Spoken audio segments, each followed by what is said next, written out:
질문 받겠습니다. 네. 네, 박수를 받겠습니다. 고맙습니다. 네, 고맙습니다. 네, 네. 안녕하세요. 네. 스님.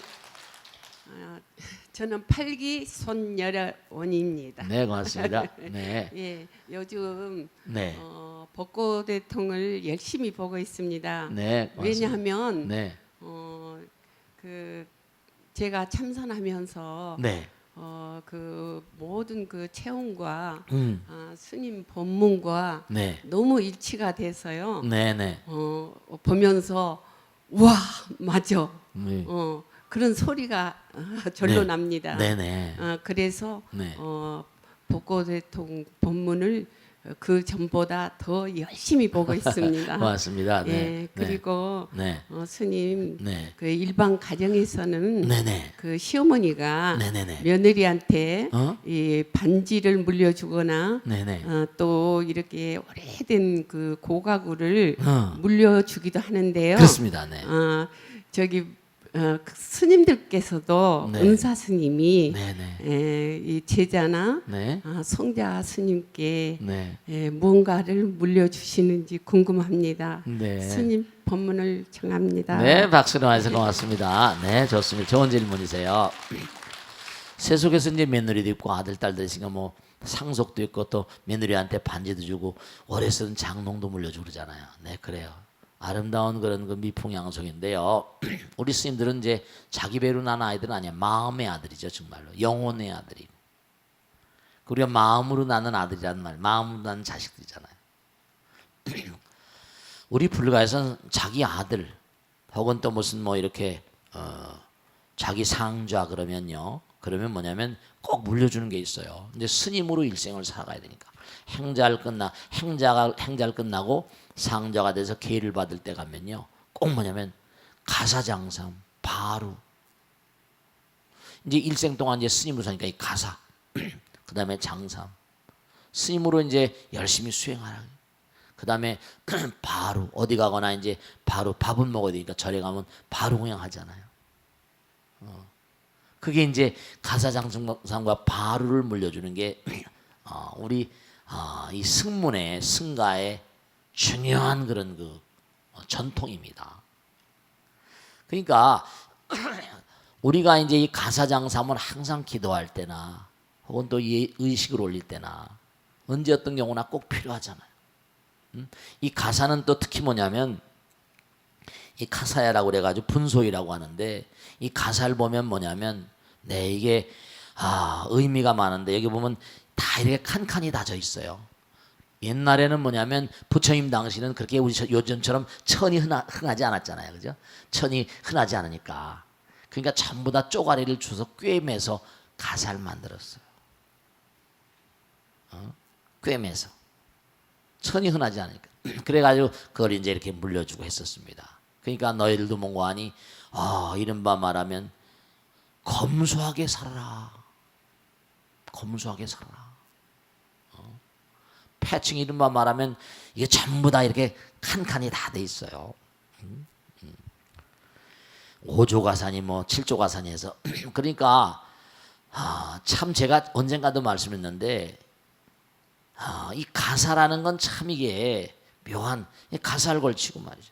그건 스님들이 이제 나이가 드시고 이제 이렇게 뭐 이렇게 하면 뭐 대덕 스님이라거나 종사라거나 뭐 대종사 이렇게 되고 하는데요. 그러니까 이 가사를 걸치게 되면 뭔가 하여간에 마음 가운데 겸손한 마음으로 또 우리가 뭐죠 옛날엔 탁발을 했잖아. 지금도 이제 뭐 바로 공양하지만 남방에서는 꼭 탁발을 합니다. 근데 이제 북방에서는 뭐냐면 이게 추우니까 탁발 다니기가 겨울에는 어렵잖아요. 남방은 뭐라 따뜻하잖아요. 1년 사시장철이 따뜻하니까. 그리고 거긴 사모자 그래요. 삼모작 사모작 양식이 흔한 거예요.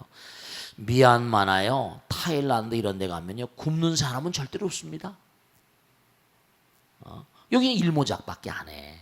그러니까 절에서 뭔가하니 신도들이 해주는 밥만 먹어도 그냥 사는 거예요. 왜냐면 타일란드 방콕 같은 데 뭐 시장에 가면 먹을 게 한도 끝도 없잖아요. 싸고 100원 150원 한 끼를 먹어요. 근데 여기는 농사를 지고 일모작이니까 천상몽관이 걸식을 다닐 수가 없으니까 절에서 밥을 하잖아요. 그죠? 그러니까 우리는 여기선 바로 공양하지만 남방에서 문관이 탁발을 닫으니까 가사를 걸치고 다녀요. 그러니까 우리 스님네들은 꼭 큰 스님들께 상자가 되는 연을 맺을 땐 꼭 가사와 장삼과 그 다음에 뭐죠? 네, 바루를 받는 게 이제 하나의 전통이죠. 스님 놀이 열심히 해라. 검소한 마음으로 청빈한 마음으로 열심히 하라. 그런 뜻이에요. 아시겠죠? 자, 다음 줄 보겠습니다. 네, 네, 고맙습니다. 네, 감사합니다. 네, 네, 네, 안녕하세요. 네, 네, 스님 가랑구 정법사 이법상아입니다. 네, 고맙습니다. 네, 스님 네, 벚꽃 대통령 날마다 잘 보고 있습니다. 고맙습니다. 스님 네. 다름이 아니고요. 네네. 스님 세계에서도 공동체 생활을 하고 계시지 않습니까? 그렇습니다. 그러니까 무슨 중요한 결정을 지을 때 네, 우리 사회처럼 가족 회의를 거치는지 네, 네. 아니면은 큰 어른 스님께 여쭈어서 하시는지 그것이 궁금해서 스님께 귀한 법문을 청하옵니다. 네, 박수 놓으세요. 네. 여러분 말씀이죠. 이 승가, 쌍가란 말이 원래 쌍가란 말, 이제 이 불법승이라고 그러잖아요. 승이란 말이 원래 스님들을 뜻하는 것처럼 되어버렸지만 원래 상가가 공동체란 뜻이에요. 화합승. 서로 평화로운 마음으로 하나가 되라. 여러분 스님들 세계도요 굉장히 민주적입니다. 대중공사라고 그래가지고 전부 다 모여가지고 같이 결정을 해요. 큰 스님들 의견을 반영하지 않는 건 아니지만 그럼요. 공동체인데요. 많이 모이는 절들은 뭐 100명도 모였고 이러거든요. 100명 이상도 모였기도 하고. 그러니까 승단이라는 게 단체이기 때문에 이게 참 그러니까 육화경법이라는 게 있거든요. 그게 뭐냐면 화합을 위해서는 6가지를 이른바 말하면 제일 처음에 나오는 게 이른바 말하면 무슨 뭐 구화무쟁이라 입으로 다투지 말라. 입으로 서로 화합해서 다투지 말라. 신화동체라. 이른바 몸으로는 항상 한 몸이 되라. 이렇게 하는 의화동지라. 뜻이 하나가 되라. 이런 개화동지라. 룰을 잘 지켜야 된다. 다 이런 게 있어요. 그 다음에 이화동균이라 뭐 해가지고 이익이 나오면 뭐가 이렇게 대중모양 들어가면 다 같이 넣어 먹어라. 대단히 화합승가라고 그래가지고 철저히 민주주의가 그렇게 펼쳐지는 것입니다. 그렇게 뭐 세속처럼 뭐 이렇게 뭐 무슨 뭐 권력이 있고 그런 차원이 아니죠. 그러니까 언제 어느 곳이나 중요한 게 하나 있어요. 뭐냐면 백지장도 뭐라 맞들면 난 거예요. 뭔가 전단을 해가지고는 왜냐 그 사람들 얘기를 다 하나하나 사람들 얘기를 다 들어야지 그 사람들의 협조를 구할 수가 있잖아요. 우리 협력이라는 게 뭐라 열십자에다가 힘과 힘력자가 3개 들어가잖아요. 서로 뭐냐면 힘을 모아야지 뭔가 잘 되잖아요. 항상 그러니까 가정에서도요. 그러니까 이게 기가 막힌 게 제일 이게 세계적으로 제가 가끔 유대인들 연구를 많이 해요. 유대인들 얘기 많이 하잖아요. 유대인들처럼 그러니까 우리나라가 좀 문제가 있는 게 우리나라가 가부장제라고 그러잖아요. 그죠? 어른들이 뭐 이러면 거긴 가족회의라는 게 있어서 물론 엄마 아버지 의견이 충분히 반영이 되겠지만 아들 딸들 얘기를 다 듣습니다. 그리고 여러분들 집에서 꼭 가족회의 같은 거 하세요. 그래야지 가족회의에서 아들 딸들 얘기를 자꾸만 듣다 보면 아들 딸들의 얘기를 통해서 뭐죠? 엄마 아버지도 배우게 돼요. 요즘 세태가 이렇구나. 이러면 엄마 아버지가 내가 배를 놨다고 일방적으로 막 하면 안 돼요. 그럼 아이들하고 뭐라 대화가 단절되고 기성세대와 무슨 신세대들이 이게 전혀 이게 간극이 한국의 좀 세대차가 굉장히 크다는 세대차 갭이네. 제너레이션 갭이라고 하는데 그러니까 서로 얘기를 많이 들으셔야 돼요. 사회 자체가 불교 자체가 민주주의거든요. 민주주의라는 게 다 뭐냐면 그죠? 나라의 모든 힘은 국민으로부터 나는 거죠. 일방적으로 막가 못하죠. 어떻게 해서요? 국민들을 잠깐만 이반하게 되면 어떻게 돼요? 그럼 결국 국민들이 뭐죠? 들고 일어나 버리잖아요. 들고 일어나 버려. 그러니까 민심이 피폐해져 버리면 나라왕 바꿔야 되겠다. 그러니까 민심을 다 파악을 해가지고 그래서 안 되겠다 싶으면 이제 이른바 말하면 역성혁명이라고 옛날에 그 났었잖아요. 혁명이라는 게 나죠. 국민들의 의지를 잘 받들어서 말이죠. 그러니까 우리가 삶을 도모할 때마다 항상 중요한 것은 무엇인지 간에 많은 사람들의 의견을 모으려고 한다면 그 사람들의 얘기를 들어봐야 됩니다. 그래야지 뭔가 그게 커지는 거예요. 그러니까 불교는 하나라고 그랬잖아요. 그죠? 하나? 모두가 다 하나인 마음. 그게 화합승가라고요. 아시겠죠? 자, 마치고 이제 익명 게시판에 올라온 것을 보겠습니다. 스님, 저는 아들 셋만 있는 집안의 막내 며느리입니다. 그런데 어찌된 일인지 제가 맏며느리 역할을 하고 있습니다. 직장에 다니는 큰형님은 늘 바쁘다며 명절이나 부모님 생신에 어머니 앞으로 용돈만 보내기 일쑤고요. 오더라도 음식 준비 다 해놓으면 그때서야 와서 음식만 먹고 가버립니다. 좀 얌통머리가 없네요. 둘째 형님도 직장에 다니고 계시는데 거기는 또 바빠서라기보다는 큰형님 역할을 왜 자신이 대신해야 하냐며 마다합니다. 그러다 보니까 어쩔 수 없이 제가 뭐든 하게 되는데요. 사람 좋은 남편은 늘 제게 그럽니다. 부모님이 연세도 많으신데 살면 얼마나 더 살겠냐고요. 그러니 당신이 좀 잘 좀 해달라고 얘기를 합니다. 그 마음 모르는 것 아닙니다. 제 마음도 그렇고요. 하지만 혼자 고생해서 음식 준비해 놓으면 위에 두 형님은 돈 봉투 들고 와서 온갖 생색 다 내고 어머니는 바리바리 음식을 챙겨주시는데 물론 그 음식들 다 제가 만들어 놓은 겁니다. 그렇게 음식만 챙겨 들고 가는 모습을 볼 때마다 너무 속상합니다. 괜히 시아버지, 시아주머니들처럼 큰 회사에 다니지 못하고 작은 식당을 하고 있는 남편에 대한 원망의 마음까지 생깁니다. 이렇게 원망만 하다 보니까 사는 게 싫어집니다. 스님 어떻게 하면 좋을까요? 네, 충분히 제가 이해할 수 있습니다. 또 이런 질문들을 많이 하시고요. 우선 우리 보살님한테 제가 꼭 당부드리겠는데 보살님 복이 터지셨어요. 중요한 게 뭐냐면 두 가지 말씀드리겠는데 여러분들 말씀이죠. 중요한 건 이 세상은요. 전부 다 순서가 남대문 동대문 시장에 지혜꾼도 순서가 있다 그러잖아요. 근데 사회심리학에 보면 참 묘한 게 있는데요. 이상해. 참 묘합니다. 첫째 아들이 통계적으로 보면요. 두뇌가 총명하답니다. 그러면서 이기적이래요. 둘째 아들은 인간성은 좋은데 제일 못하고 점점 내려갈수록 점점 사람이 좋아진대. 왜냐? 그럴 수밖에 없는 게 형들한테 두들겨 맞으며 사니까. 많은 걸 이겨내고 사는 거예요. 순서가 다 있어요. 이른바 말하면 처음 아들 때는 처음 아들들이 머리가 대체로 장자상속이라고 그러잖아요.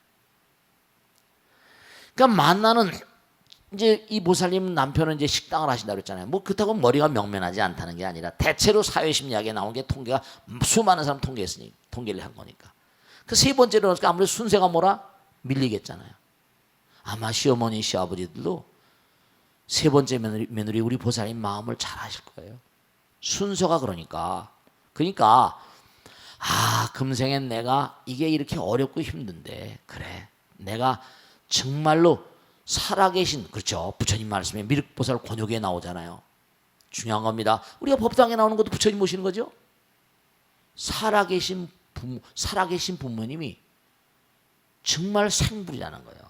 부모님을 부처님처럼 모시라는 거죠. 그분들은 돈을 물론 중요한 건요. 네 그렇습니다. 사실 우리 이 보살님한테 제가 이 편지 보낸 보살님한테 말씀드리고 싶은 건 물론 고생하세요. 근데 직장에 나가서 돈 버는 것도 쉬운 일은 아니고요. 돈 월급 받고 하는 것도 쉬운 일이 아니잖아요. 그러니까 돈이란 건 타임 이즈 골드인데 가서 고생하고 버는 거예요. 물론 얌통머리가 없죠. 돈 몇 푼 보내고 얼마나 많이 왕창 좀 보내면 좋을 텐데 그렇지도 못할 테니까 모르겠어요. 그러니까 중요한 건요. 네, 마음을 한 생각 바꾸는 거예요. 부처님 말씀에 따르면 네, 제가 언젠가 말씀해 우리 능인선에 항상 드린 말씀. 누가 해도 할 일이 뭐라? 내가 하자. 그렇죠. 둘이 다 못하면 내가 하는 겁니다. 복 짓는 거죠. 부처님을 내가 더 잘 모시니까. 살아계신 부처님이니까. 그렇습니다. 정말 그래요. 제가 쭉 법당을 한 몇십 년 하다 보니까 결국 발복하는 집안들은요. 부모님 잘 모시고 부처님 잘 모시는 집안들이에요. 그분들이 돈 몇 푼 가지고 하는 것보다 그런 것 중요하지만 그래도 맨 마지막 뭐라 그래요? 올케라고 그래? 동서라고 그래? 뭐라 그래? 동서? 막내 동서 미안해. 아이 내가 미안해. 그렇게 그렇죠. 말 한마디로 천냥빚 갚는 거니까. 그렇게 한다면 더욱더 금상첨화지만 그렇게 하지 않는다고 그래서 고가하지 마시고 여러분 그런 게 있잖아요. 시주아주 성봉이라 중요한 건 뭐냐면 그 형님들이 돈 몇 푼 주고 가서 시어머니한테 용돈 드리고 가고 하는 게 사실은 뭐냐면요. 살아계신 부처님이라고 한다면 어머님이 시주하는 거나 마찬가지라고 한다면 이른바 말하면 그렇게 할 수 있는 게 내가 그렇게 하는 거니까 내가 공덕을 짓고 제사를 지내고 음식을 만드니까 그렇게 할 수 있잖아요. 그 부분에는 이 막내 동서 세 번째 동서의 공덕도 들어있는 거예요. 그리고 제사상을 차리는 것조차도 뭔가 하니 살아계신 아버지 어머님만의 조상님들도 예뻐하실 거예요. 조상님들도 흠양하시면서 기뻐하실 거예요. 그러니까 절대로 고가하지 마시고 뭔가 자꾸만 공덕을 쌓아간다고 생각하시면 쌓는다는 생각도 없이 쌓아가시면 부처님께서 하세요. 무엇인지 간에 쌓이고 모이면 그럼요 중요한 게 있습니다. 여러분들 돈으로 살 수 없는 것들을 부처님께서 주세요. 돈으로 할 수 없는 일들이 너무나 많거든요. 훌륭한 아들 딸 낳게 된다든지 또 뭔가 본창의 길로 나간지 뭔가 할 수 없는 그 집안에 셋째로 왔으니까 막내로 왔으니까 순서가 지금 꼬레비잖아요. 그러니까 여기 보살님은 제가 아까 서두에 말씀했죠. 복이 터졌다고. 금생에 그런 세 번째 막내 아들 만나거나 이래가지고 뭔가 그렇죠. 뭐 어렵지만 또 못 해낼 것도 아니잖아요. 못 해낼 것도 아니잖아요. 힘들고 하지만 즐거운 마음으로 하면요. 공덕주라는 마음으로 하면 또 잘 이겨낼 수 있습니다. 그리고 이제 뭐냐면 그러면 얘기를 한번 하세요. 마지막으로 말씀드리면 첫째 동서 둘째 동서 시간이 아무리 없다 하더라도 제가 너무 힘드니까 앞으로 살림살이 커지고 이제 손주들도 많이 오고 그죠? 그러면 너무 어려워서 어떡합니까?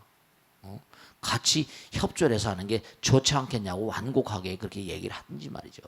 기분 나쁘지 않게. 그럼 자기들도 이성 있는 사람들이고 부처님 아들 딸들인데 제가 너무 힘드네요. 좋은 말로. 그럼 그들이 미안감을 갖겠죠.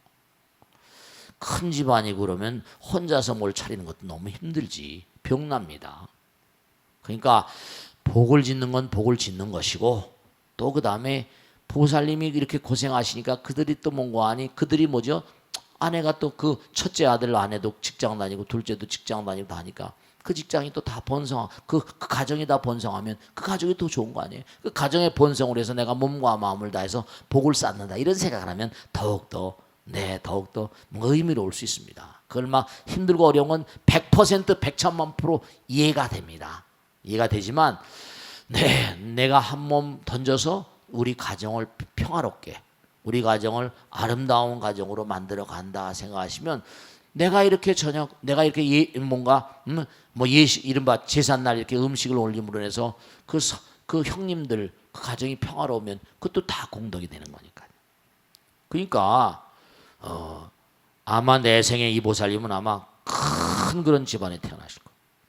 큰 공덕 좋은 집안에 태어나시고 금생에 열심히 공덕진 게 어디 가는 게 아니니까요.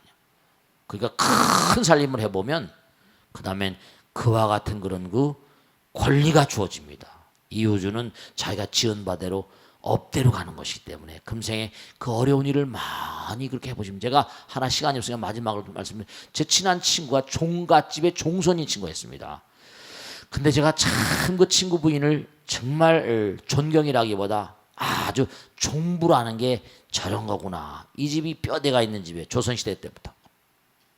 무슨 뭐 해가지고 쫙 벼슬이 막 그냥 줄줄이 알사탕처럼 달린데 종갓집 종부란 말이에요. 근데 벌써 여자가 다르더라고요. 친구 마누라긴 하지만 위험 있고 쫙 종부가 저런 거구나를 저절로 제가 느끼겠더라니까요. 말씨도 그렇고 쫙 전부 다 말이죠. 뭐 하는 것도 그렇고 전부 다 밑에 사람들 아들들이 여럿이니까 며느리 손자들 다 키우는 거 보면 정말 종부가 장난이 아니더라고요. 된장 담는 법, 간장 담는 법 다 가르쳐주고 다 싸주고 말이죠. 참 종갓집 종부라는 게 저런 거구나 느낀 적이 있습니다. 큰 살림살이 아시겠죠? 자, 질문 받겠습니다. 네, 박수로 맞으세요. 고맙습니다. 네. 안녕하십니까. 네, 고맙습니다. 네, 저는 59기 황법계승이라고 합니다. 네, 고맙습니다. 네, 항상 스님께서 좋은 법문, 훌륭한 법문 말씀해 주셔서 감사합니다. 네, 고맙습니다. 네. 스님, 불교는 경전들이 많고 많은데요. 어떤 분들은 화엄경이 최고라고들 하고 네. 어떤 분들은 법화경이 최고라고들 합니다. 네.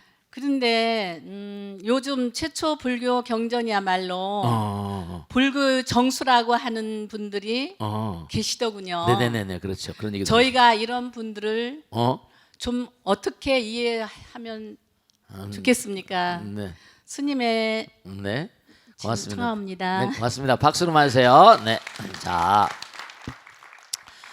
이제 그 불교를 공부하신 분들 말씀이죠. 무슨 초기 불교를 전공하신 분들, 뭐 법화 사상을 공부하신 분, 화엄 사상을 공부한 사람들 이제 전부가 다 이른바 58교라고 그래가지고 부처님께서 이제 말씀하신 그런 기간에 따라서 어느 경전을 설하시고 어느 경전을 설하시고 처음에 이제 사라카라고 해서 처음에 법문을 이렇게 설하잖아요, 그죠? 법문을 설하게 되면 처음에 이제 기초적인 걸 할 거 아닙니까, 그죠? 초기 불교. 그래서 이제 와다나베 쇼군과 일본의 학자는 그래요. 처음에는 이제 이른바 말하면 불교를 전혀 모르는 사람들에게 처음에 불교를 사고, 그러니까 직선 불교, 그다음 면 불교, 뭐 입체 불교 이렇게 얘기하기도 합니다. 이제 조금씩 나아져 가잖아요, 그죠? 1차원 불교, 뭐 2차원 불교, 3차원 불교 이렇게 얘기도 합니다. 근데 어떤 것이 그럼 중요한 건 말씀이죠. 최고봉이라. 아니 어린아이들에겐 뭐죠? 어린아이에게 맞는 게 최고로 중요하지. 그래 안 그래요? 어린아이들에게 무슨 미적분을 가르칠 수 있습니까? 다 중요한 거예요. 불교를 처음 공부하는 분들한테 어려운 내용을 얘기해봤자 하품만 나올 텐데요. 어느 것이 중요하고 어느 것이 중요하지 않고 이렇게 얘기하는 사람은 전부 다 도그마에 빠져 있고 자기가 공부한 것만 최고라고 주장하는 거예요. 그건 바르지 못해요. 이렇게는 얘기할 수 있어요. 부처님께서 딱 깨달음의 문을 여시자마자 찬연한 깨달음의 세계에서 우주에 있는 무량한 그런 중생들을 다 무량한 그냥 아까 말씀의 화엄경 무량한 대천세계 있는 무량한 존재들 그니 이제 이른바 말하면 깨달음을 여는 순간에 그 황홀경 한도 끝도 없는 그런 그 환희에 차서 설하신 내용 37일간의 법열이라고 합니다. 그 내용을 이제 화엄경이라고 해요. 그건 이제 이른바 말하면 제자고 뭐고 하는 개념 없이 광활한 우주의 무량한 대천세계인 자기 아들 딸들 부처님의 아들 딸들을 상대로 한 거룩한 가르침인 거죠. 그러니까 이건 해가 떠오를 때 동편에 이제 이른바 동편에 떠오르는 뭔가 해라고 말할까요? 그 다음에 이제 뭐 부처님께서 열반에 드시라고 했잖아요. 너무 어렵고 잘못하면 오해하기 쉬우니까.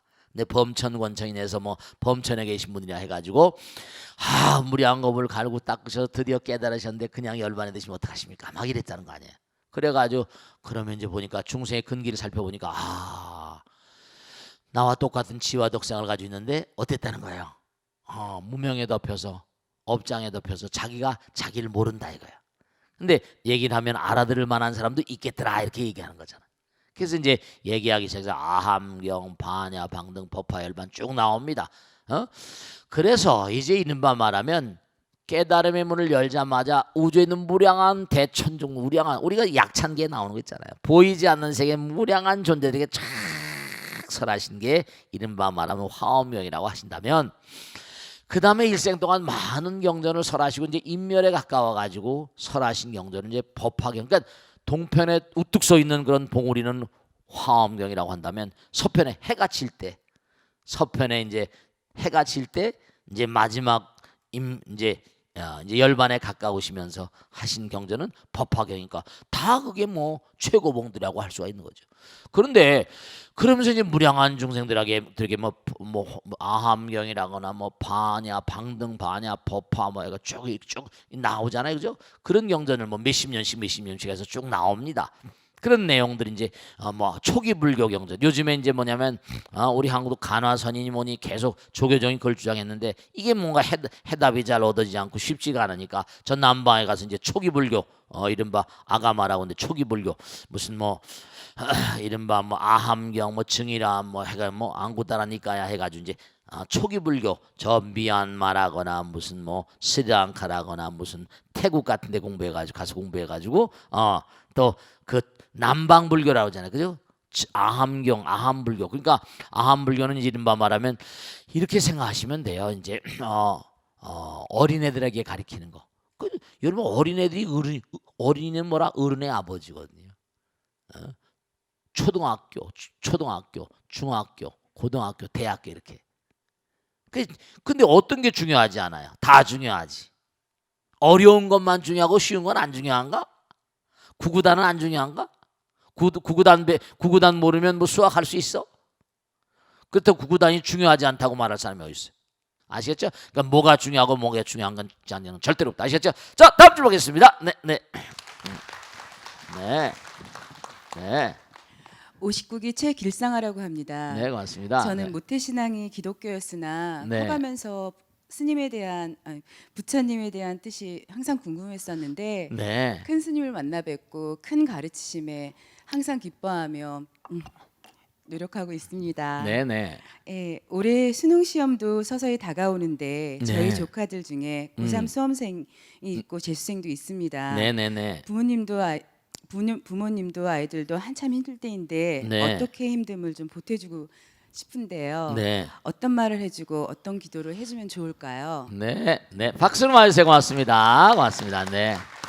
이제 시험이 정말 얼마 안 남았어요. 시험이 얼마 안 남아서 수험생들을 위해서 꼭 좀 한 말씀을 드려야 돼요. 매년마다 오는 시험인데요. 일생에 정말 수능 시험만큼 중요한 시험이 또 어떻게 있겠어요? 일단 대학이라고 한 데 들어가서 이른바 세속에서 말하면 간판이잖아요. 그 일생을 좌우하니까 참 정말 말씀이죠. 거기에 상당히 심각한 그런 문제 가운데 하나입니다. 근데 어떻게 하면 그런 수험생들에게 도움을 줄 수 있을까? 우선 제가 꼭 당부드리겠는데요. 중요한 건 말씀이죠. 우리가 언제 어떤 상황에 가든지 간에 정말 순발력이랄까 지혜랄까 시험장에 딱 들어가요. 시험을 치러 들어갑니다. 그러면요 어떤 큰 시험이라거나 이렇게 시험에 들어가면 정말 대부분의 애들이 긴장을 하게 돼요. 텐션 강한 이렇게 긴장이 딱 걸려버리면 알던 것도 못 써버리고 문제가 생겨버립니다. 저는 매년마다 이걸 정말 여기 강남의 모여고에서 전교에서 그냥 막 상위권을 내네요. 시험을 쳤어요. 그 서울대학교 가도 예년에 보면 그냥 들어가는데 떨어졌어요. 근데 한 번 떨어진 게 두 번 떨어졌어요. 그러니까 엄마도 그냥 난 도저히 대학하고 인연 없나 봐. 고등학교 때 최우등생이었었는데 데려와 보라 그래서 데려와 보라. 그 애가 그냥 얼굴 하얀 게 초막덩어리만한 게 그 얘기하니까 평상시에 모르겠는데 학원에서 시험 치는 건 잘 치는데 큰 시험만 들어가면 가슴이 벌렁벌렁한데요. 가슴이 막 두근반 세근반 뛰고 그냥 콩당콩당 해가지고 쓸 것도 못 쓴대요. 그래서 제가 잘 왔다. 이제 100일 정도 남았는데 오늘부터 엄마 손을 꼭 잡고 꼭 당부드린 겁니다. 여러분죠. 중요한 건 우리가 방송도 마찬가지 채널 있잖아요. 채널 따라서 쫙 아까 들어온다 했죠. 아까 무슨 인간의 길, 축생도 뭐 방생도 다 다르잖아요. 사람의 몸을 타고 나오려고 하면 얼마나 명민함이 있어야 돼요. 중요한 건 뭐냐면 부처님 말씀 들으면 하늘에서 바늘을 떨어뜨려 가지고 겨자씨를 찍을 만한 명민함, 집중력 있어야 사람으로 들어온대요. 그러니까 중요로운 사실은 뭐냐면 내가 몸과 마음을 이 우주는 하나님도 좋고 부처님도 좋아요. 어떤 종교를 믿어도 상관없어. 중요한 건 뭐냐면 내 마음이 정말 집중이 되고 왜 집중이 중요하죠? 집중은 하나잖아. 중앙 센터 하나야. 하나가 된다는 뜻이 집중입니다. 그럼 하나가 되면 하나의 힘이 흘러들어오게 됐어요. 채널이 열려서. 그래서 그 엄마가 그냥 어쩔 줄 몰라 눈물만 흘리고 앉았어요. 둘이 손잡고 매일 저녁마다 108배 해라. 꼭 108배 해야 된다. 잠자기 전에 꼭 108배 하고 자야 된다. 집중력이 점점 강해지면요. 어떻게 되는 거 아니? 부처님의 거룩한 힘, 그걸 우린 가피라고 부르죠. 다른 말로 하면 가오지매력이 무슨 선몽이고 이게 문제가 아니라 우선 매일매일 내가 기도하면 그 힘이 흘러들어오게 돼 있습니다. 집중력이 강화되거든요. 그러면서 하나가 되면 하나의 힘이 뭔가 물밀듯이 밀려와요. 그러니까 계속 왜 기도를 하고 말씀하는 거 아니? 그러니까 항상 그러잖아요. 그 우샤인 볼트니 뭐 하다 보면 어떻게죠? 꼭 들어가기 전에 뭐라 성업구 뛰잖아요. 나온 다음에 뭐라 또 성업구 나오고 말이죠. 메시라거나 봐요. 선수들 보면 프리미어리그라거나 무슨 뭐 스페인이나 뭐 이런데 유럽 축구 선수들 보면 뛰고 난 다음에 꼭 뭐죠? 우리 한국에도 그런 선수들 있죠, 그죠? 네, 그래요. 그게 우승 같지만 우승 게 아니에요. 골 하나를 집어넣으려면 강한 집중력이 있어야 되거든요. 막 문전에서 막 마크를 받으면서 말이죠. 한 방 딱 그냥 때렸는데 그냥 들어가려면 굉장한 순발력이 문제가 아니라 굉장한 순간적인 어떤 집중력이 있어야 되거든요. 그러니까 어떤 순간을 장악하고 계신 분은 부처님입니다. 순간이 영원이니까. 그러니까 한순간에 나의 총력을 다 쏟아내려면은 천상 부처님과 무슨 하나님도 좋고 다른 종교 믿으신 분들이 다른 종교 믿으신 분도 이 방송을 많이 보신다. 그러니까 중요한 건 우선 정말로 집중력을 기르셔야 되고 기도하는 그 기도를 하게 되면 가피가 적용하죠. 그냥 집중력이 아니라 약사여러분 관세음보살 뭐 다른 종교의 명호를 부르든지 명호 부사의지력이라고 해서 명호 이름이 갖는 불가사의한 힘이 있습니다. 근데 어쨌든 간에 중요한 건 수험생들에게 아주 중요한 건 그래서 이제 정말 말씀이죠. 이걸 꼭 알아두셔야 되는데 여러분 말씀이죠. 마음이 일체가 유심조잖아요. 그 옛날에 철민이라고 있었는데 정말 가족들이 다 기도하는 겁니다. 제가 그런 얘기 했죠. 남편이 퇴근하기 전엔 절대로 잠자지 말라. 그럼 교통사고가 나서 퇴근하다가 어떻게 교각을 받거나 교통사고가 나거나 이런 사람들 대체로 보면 거의가 다 아내가 집에서 잠을 자고 있더라는 거 아니에요. 그러니까 학교에 가서 공부를 하는데도 엄마 아버지가 딴짓하고 있거나 뭐 이러면 애들이 집중력이 분산이 돼요.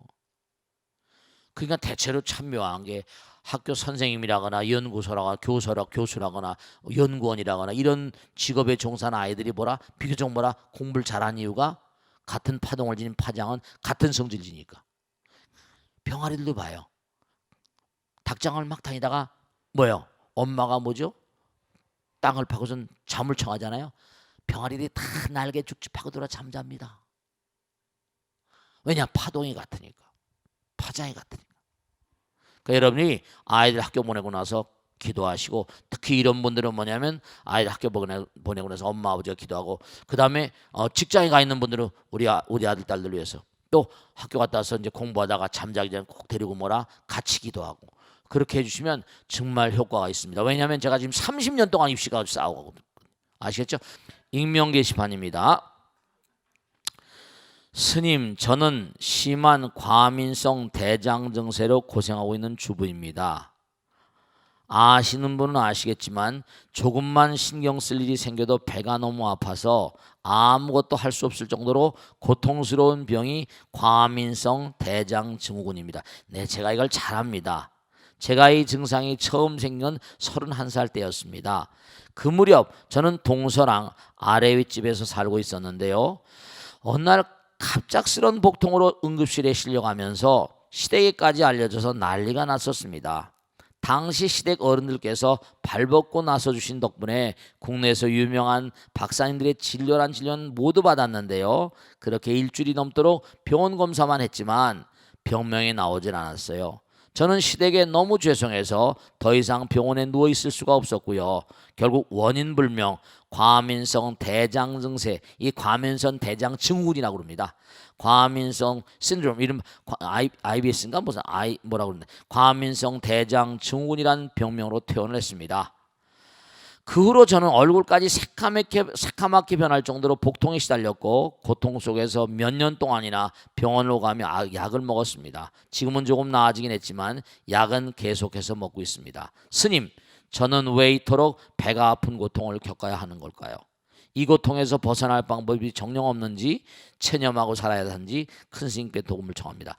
전 인구에요 15% 정도, 많으면 15%, 한 10% 이상이 이런 똑같은 증세입니다. 이게 뭐냐면 그냥 직장에 있다가도 괜히 줄줄 새기도 하고 미치는 거죠.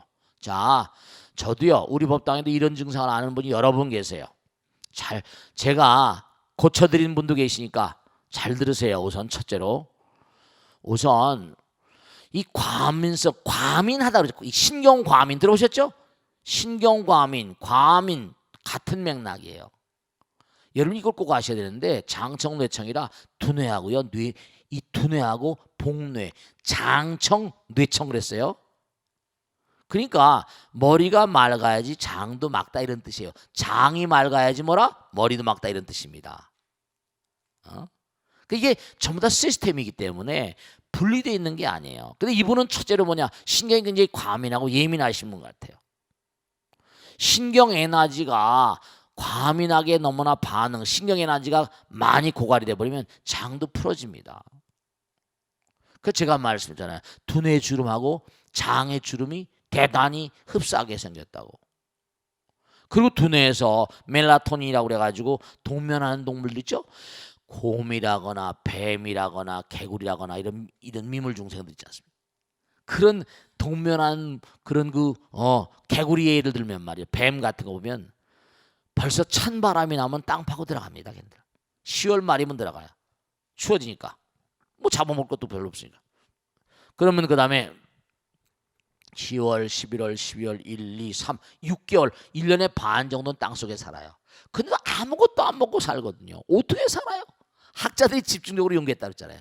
그 몸 안에 우리 보통 사람들하고 전혀 다른 멜라토닌이라는 호르몬이 다량히 분비되는 겁니다. 이 멜라토닌은 호르몬 가운데서 자기하고 전기에 반응하는 그런 호르몬이래요.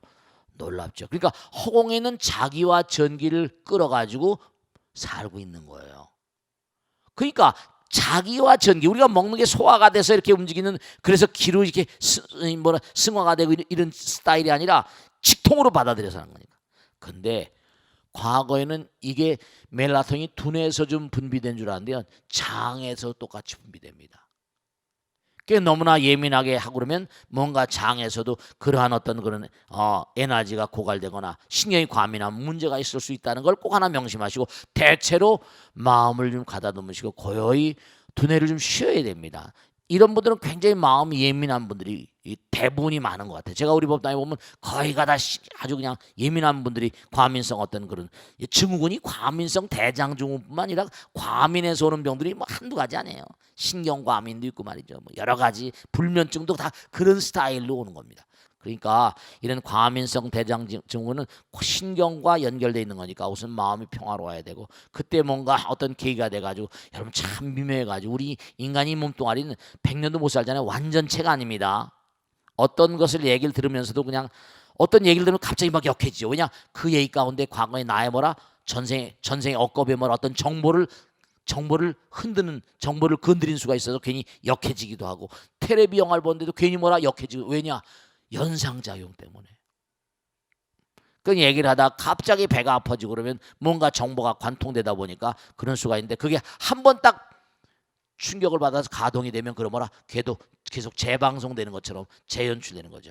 그러니까 음식 섭생을 조심하시고, 그 다음에 두뇌를 좀 쉬시고, 그 다음에 참회를 하시고, 이런 다학적인 이게 쉽게 잘 낫지 않더라고요. 그리고 가능하면 쑥뜸을 좀 계속해, 배에다 기본방 해가지고 쑥뜸을 갖다가, 기본방에서 쑥뜸 연구소에 오시면 다 가르쳐 드릴 거예요.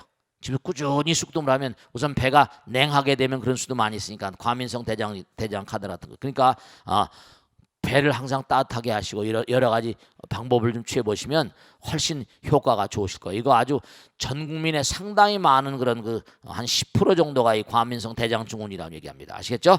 자, 그러니까 꾸준히 아마 수행하라는 부처님의 명령으로 하시고 꾸준히 자기를 좀 잘 다스려 보세요. 아시겠죠? 자, 오늘 여기서 모두 끝내겠습니다. 대단히 감사합니다. 고맙습니다. 마치겠습니다. 네.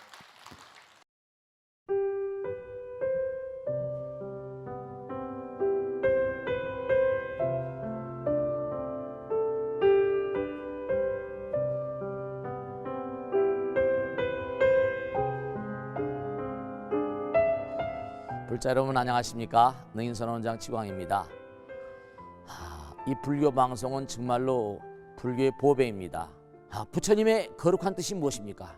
부처님의 가르침을 세상에 퍼뜨린 거 아니겠습니까? 불교를 정말로 한 차원 업그레이드 시키고 한국 불자들의 신심을 한 차원 더 장양시키기 위해서는 여러 불자님들의 정말 도움이 필요합니다. 몸과 마음을 다해서 많은 불자님들 ARS 한 통에 이 불교 방송이 살아날 수 있습니다.